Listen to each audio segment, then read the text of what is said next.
BA प्रथम वर्ष की छात्राओं हेतु आज हम आदिकालीन काव्य की प्रमुख समस्याओं के बारे में चर्चा करेंगे।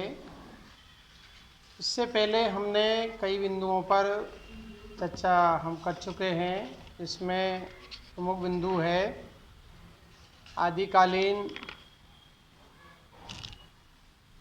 साहित्य की प्रस्तावना, आदिकाल का नामकरण, आदिकाल की प्रमुख परिस्थितियाँ, और आज हमारा जो चर्चा का विषय है वो आदिकालीन काव्य की प्रमुख समस्याओं पर हमारा विशेष फोकस रहेगा।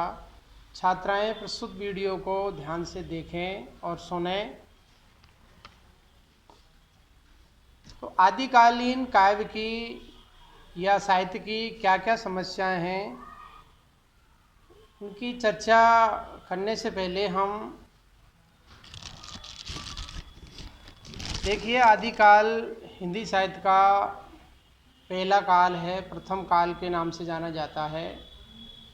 इस दौरान, इस टाइम ऑफ पीरियड में, इस समय अवधि में, ये काल अवधि में जो साहित्य उपलब्ध होता है हमें, उसमें कई सारी समस्याएं देखने को मिलती हैं। और एक समस्याएं नहीं है, कई समस्याएं हैं। प्रमाणिकता की समस्या है, सीमा निर्धारण की समस्या है, नामकरण की समस्या है, नोटिस मात्र ग्रंथों की समस्या हैं, धार्मिक बनाम साहित्यिक ग्रंथों की समस्या है।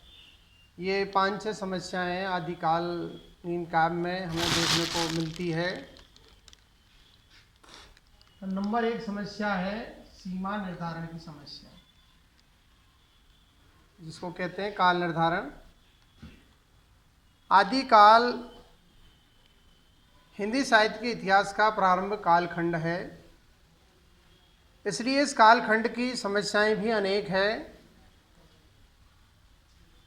जो समस्याएं इस काल के संबंध से उभर कर सामने आई है वे निम्नांकित हैं। नंबर 1, सीमा निर्धारण की समस्या, कि कब से कब तक इसका जो काल सीमा है, समय सीमा है, इसको निर्धारित करने में हमें कई विद्वानों ने सहयोग किया है, और हम इस नतीजे पे, इस निष्कर्ष पर नहीं पहुंच पाए हैं कि वास्तविक सीमा निर्धारण आदिकाल की क्या है। तो आदिकाल के संबंध में पहली समस्या सीमा निर्धारण की है। यह समस्या आज भी सुलझ नहीं पाई है, फिर भी इसका समय 7वीं 8वीं सदी से 14वीं शताब्दी तक माना जा सकता है। ये एक आइडिया है, एक अंदाजा है। दूसरी समस्या है नामकरण की समस्या। द्वितीय समस्या है नामकरण की। आदिकाल की दूसरी समस्या उसके नामकरण से जुड़ी हुई है। नामकरण की समस्या ने भी इतना तूल पकड़ा है कि बावजूद अनेक मतांतरों के बाद वहीं की वहीं ठहरी हुई है। स्पष्ट शब्दों में आदिकाल नाम ही प्रचलन में है, भले ही समस्या कैसी भी क्यों न हो। इसका सही नाम हम आदिकाल ही कर सकते हैं। और तीसरी समस्या है काव्यों की प्रमाणिकता की समस्या। प्रमाणिक काव्य हमें बहुत कम देखने को मिलते हैं। आदिकाल की तीसरी समस्या ग्रंथों की प्रमाणिकता और अप्रमाणिकता से जुड़ी हुई है, कि कौन सा अप्रमाणिक है और कौन सा प्रमाणिक है। आचार्य शुक्ल ने जिन 12 ग्रंथों को प्रमाणिक बतलाया है, उन्हें आचार्य हजारी प्रसाद द्विवेदी ने अप्रमाणिक या संदिग्ध रचनाएं कहकर प्रश्न चिन्ह लगा दिया है। ये भी एक ज्वलंत समस्या है, एक गंभीर समस्या है। ग्रंथों की प्रमाणिकता है, काव्यों की प्रमाणिकता है, ये भी एक समस्या हमारे सामने है। नोटिस मात्र ग्रंथों की समस्या। आदिकाल की चौथी समस्या उन रचनाओं के कारण उत्पन्न हुई है जिन्हें आचार्य शुक्ल तो नोटिस मात्र मानते हैं और द्विवेदी जी विवेचन के योग मानते हैं। शुक्ल जी के बाद जो भी शोध कार्य हुए हैं उनमें भी यही निष्कर्ष निकाला गया है कि सभी रचनाएं प्रमाणिक नहीं हैं। जो हमें आदिकाल में साहित्य उपलब्ध होता है, अवेलेबल होता है, वो संपूर्ण साहित्य जो उपलब्ध है वो प्रमाणिक नहीं है। कुछ ग्रंथ अप्रमाणिक भी है। वास्तव में आदिकाल की सभी समस्याओं के बारे में यह नहीं कहा जा सकता है कि वे सभी प्रमाणिक है या अप्रमाणिक है, सभी रचनाओं के बारे में। नंबर 5, धार्मिक बनाम साहित्यिक ग्रंथों की समस्या। आचार्य रामचंद्र शुक्ल ने आदिकाल की सीमा में उन ग्रंथों को नहीं रखा है जो धार्मिक ग्रंथ हैं, किंतु हजारी प्रसाद द्विवेदी जी ने उन धर्मपरक ग्रंथों को श्रेष्ठ साहित्य मानकर उनकी विवेचना की है। द्विवेदी जी का तर्क है कि धर्म प्रधान होने से ही कोई रचना अविवेच्य नहीं हो जाती है। यदि ऐसा होता तो रामचरितमानस भी विवेचन का अधिकारी कैसे हो सकता है या हो सकता था। ऐसी स्थिति में यह समस्या है कि सच क्या है और विवेचन किसका हो और किसका नहीं हो। उपर्युक्त विवेचन के बाद आदिकाल की समस्याओं को स्पष्ट कर देता है। आचार्य द्विवेदी जी ने, हजारी प्रसाद द्विवेदी जी ने तो आदिकाल को विरोधों और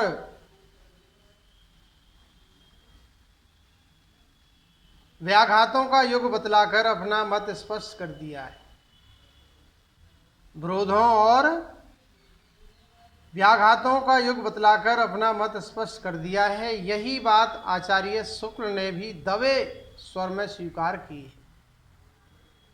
उनका कथन है कि इसी संदिग्ध सामग्री को लेकर जो थोड़ा बहुत विचार हो सकता है उसी पर हमें संतोष करना पड़ता है। स्पष्ट रूप से यही कहा जा सकता है कि आदिकाल की समस्याएं, उनसे जुड़े हुए प्रश्न आज भी हिंदी साहित्य के पाठक के सामने हैं। पाठक के सामने आज भी खड़े हैं। और अगली अंतिम जो समस्या है, संदिग्ध सामग्री की समस्या। संदिग्ध सामग्री। डॉक्टर गणपति चंद्र गुप्त की मान्यता है कि इतिहास लेखन के समय ऐसी समस्याएं तब उत्पन्न होती है जब हम तथ्यों की उपेक्षा करके कल्पना के आधार पर उसका भवन खड़ा करना चाहते हैं। यह हिंदी का सौभाग्य है कि उसे एक से एक बढ़कर विद्वान और प्रतिभाशाली इतिहास लेखकों का योगदान मिलता रहा है। किंतु एक प्रश्न ऐसा है जिसका समाधान करते समय हमारे ये विद्वान विद्वता की अपेक्षा प्रतिभा का तथा तथ्य की अपेक्षा कल्पना का अधिक आश्रय ग्रहण करने लगते हैं। तथ्य तो यह है कि हिंदी साहित्य के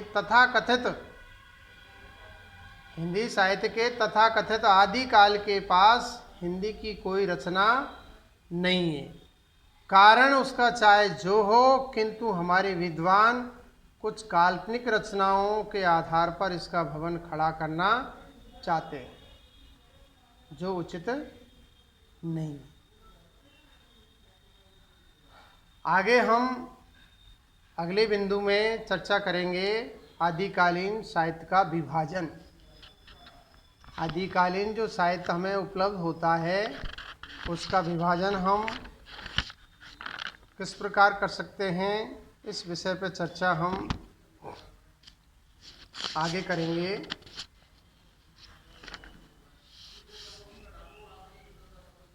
विभाजन में हम इनकी कौन कौन सी जो रचनाएं हैं, प्रमाणिक रचनाएं कौन कौन सी है, संदिग्ध रचनाएं कौन कौन सी है, इस पर हम विस्तार से चर्चा अगले वीडियो में करेंगे। आज इतना ही, धन्यवाद।